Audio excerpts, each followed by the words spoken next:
I think the message of Chanukah is critical and important and relevant today as it has ever been before, specifically with the challenges of the modern world in the 21st century. You see, we live in a generation which is almost post-nationalistic, post-modern. It is a multicultural, multinational society, a melting pot of nations, a part of the family of the world, families of the world. We live in an environment of pluralism, universalism, which attempts to unify all. As powerful as important that is, it is also quite destructive because it attempts to snuff out and extinguish the unique religious, cultural and spiritual heritages of many national entities and many particular groupings. I think the state of Israel is a great example of this. There are many who speak about, of course, Israel is a Jewish democratic state, but there are many who want Israel to be a state of all of its citizens, which is a euphemism for saying it should be a state which is less Jewish, more universalistic, because ultimately what Jewish means to many people is universalistic and pluralistic.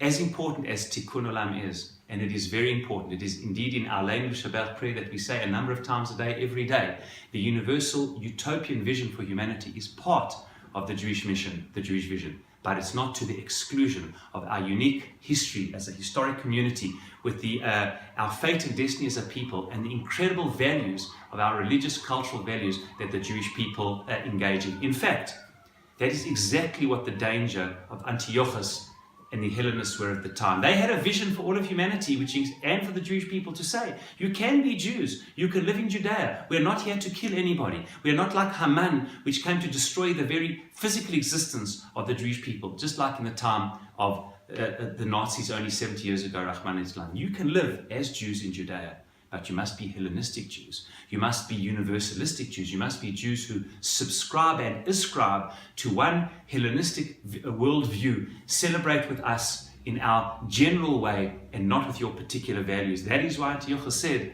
his harsh decrees: no Shabbat, no Jewish festivals, no Rosh Chodesh, no Brit Milah, nothing which makes you distinctly Jewish. This is exactly what Matityahu and his sons came to fight against. Yes, there's a universal vision for the world.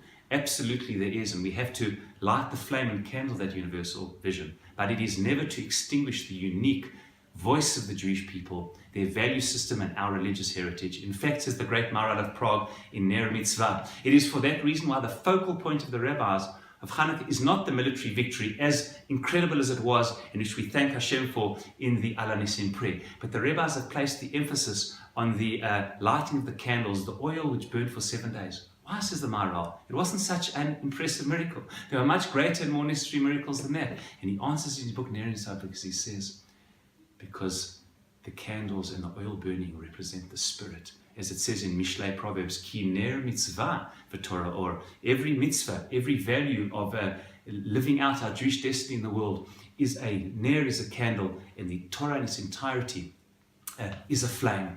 And therefore that flame and that candle that we light every day, Mosif Olech, 1 all the way up to 8 every day, represents the unique values of the Jewish people, those values that were revealed at Sinai, that Jews have lived and died for, which make the Jewish people the unique people that they are. So yes, as Jews, we have a universal mission, and that is integrally part of everything it means to be Jewish, but that dare not extinguish in the process the Ner Mitzvah Torah, or the unique national, spiritual, religious, cultural identity of us as the Jewish people. And we live in an era today, I want to say in conclusion, where there is so much incredible good in Western values, democratic values, and the pluralistic, open society that we live in.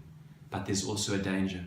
It comes with a culturalization, and Rahman al-Islam, it has come with so much assimilation, where Jewish people who talk in the name of Judaism, but ultimately over the generations cease to be Jewish because they have, in the name of the great universalistic values, have compromised the unique flame of Torah and Jewish identity and destiny, which is at the heart of everything Jewish. So when we light the candles this year, as we continue to light the end of Chanukah, we should celebrate our mission to enlighten the world, to be a light to the nations, but never to forget at the core of that light is the light of mitzvot, the light of Torah, the light of our unique, particular, national, religious, cultural destiny revealed to us at Sinai that we continue to live for and continue to celebrate. Shabbat Shalom and Chag Sameach.